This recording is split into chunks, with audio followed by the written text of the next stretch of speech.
Et maintenant, on va parler d'une bataille que vous connaissez si vous avez des enfants qui passent le bac ou qui font des études supérieures. C'est la bataille des écoles de commerce. Elles sont nombreuses en France. Et pour sortir du lot, elles proposent des cursus de plus en plus internationaux et de plus en plus en relation avec les entreprises. Et c'est une de ces écoles de commerce que l'on reçoit tout de suite dans Demain Entreprendre. Et je suis avec Yannick Roussel, bonjour. Bonjour. Vous êtes le directeur d'ESAM Campus Paris. C'est une école qui fait partie du groupe IGS. École qui va bientôt avoir 35 ans. Oui. En 35 ans, le paysage des écoles, on va dire des écoles de commerce, il a bien changé. Oui. Notamment avec tous ces cursus qui maintenant se font juste après le bac. Absolument. On est une école post-bac du groupe IGS, vous l'avez dit tout à l'heure.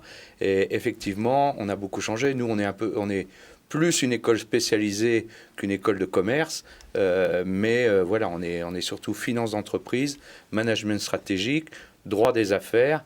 Mais derrière, en filigrane, moi je suis un ancien chef d'entreprise, donc il y a l'entreprise qui est très présente derrière tous ces cursus. Il y a deux choses qui sont aujourd'hui très très importantes pour les étudiants et Oui. pour ceux qui vont devoir faire le choix d'une école, c'est la relation avec l'entreprise, Oui. avoir le plus vite possible finalement un pied dans l'entreprise et Bien le cursus sûr. international. Bien sûr.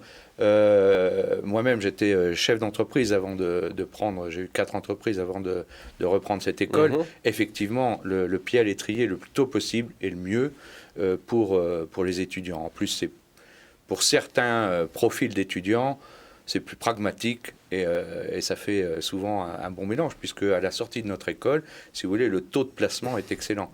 Ça veut dire qu'effectivement, ils connaissent bien l'entreprise, ils ont les codes pour aller en entreprise, ce qui est quand même très très important. Ça c'est un des vrais critères de choix, être quasiment sûr de trouver un job vite et un bon job à la sortie.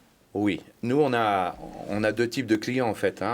Les post-bac, les clients, c'est les parents. Ouais. Donc il faut les rassurer. Une des premières questions que nous posent les parents, effectivement, c'est souvent quel job on peut faire à la sortie de votre école. Donc nous on a édité un petit livre qui s'appelle Le Guide des métiers, qui est le guide le plus chargé sur notre site. Alors sans faire tout le guide, quel job on peut faire? Ah bien, si vous voulez, nous, on a des directeurs, effectivement, on fait du droit des affaires, donc on a des directeurs des juristes, des directeurs juristes d'entreprise. C'est un métier intéressant puisqu'il est remonté à la direction générale aujourd'hui. On a des directeurs financiers parce on maîtrise les métiers du chiffre. Et puis derrière, on a des patrons de business unit puisqu'on fait du management stratégique. Donc évidemment, peut-être pas directement à la sortie de l'école, il faut quand même faire un peu. Il faut quand même avoir une expérience parcours, professionnelle, bien sûr. Voilà. Néanmoins, vous avez aussi développé un programme dédié à l'entrepreneuriat. Qu'est-ce qu'on peut y trouver, y apprendre? Et là, on peut se lancer dès la sortie de l'école, voire pendant qu'on est à l'école. Surtout pendant qu'on est à l'école. Parce que moi, je suis un ancien chef d'entreprise. C'est vrai que quand je suis arrivé ici à l'ESAM il y a 5 ans, j'ai créé un projet qu'on a mené avec des étudiants. Moi, j'ai toujours considéré que l'entreprise ne s'enseignait pas forcément dans les amphis. Donc, on a créé une structure qui s'appelle The Why Not Factory. Donc, je suis aussi directeur général de cette entité. Et là, on forme des jeunes, mais ceux-là ont souvent leur structure. Donc c'est en dehors des amphis, c'est très expérientiel avec des chefs d'entreprise et tout un écosystème qui peut les aider, des avocats, des journalistes, des gens qui peuvent leur donner un coup de main pour se lancer. Et finalement, les aider à faire émerger leur concept. Voilà, dès la première année.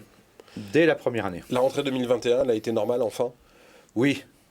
On est en présentiel. Bon, il y a encore un peu de mélange entre les deux parce qu'évidemment, il y a des précautions sanitaires parfois quand on a des doutes, mais elle est majoritairement en présentiel, bien sûr. Voilà, retour à la vie normale sur les campus et dans les écoles aussi. Merci beaucoup Yannick Roussel d'être venu nous parler de ce sujet aujourd'hui. À très bientôt sur notre plateau.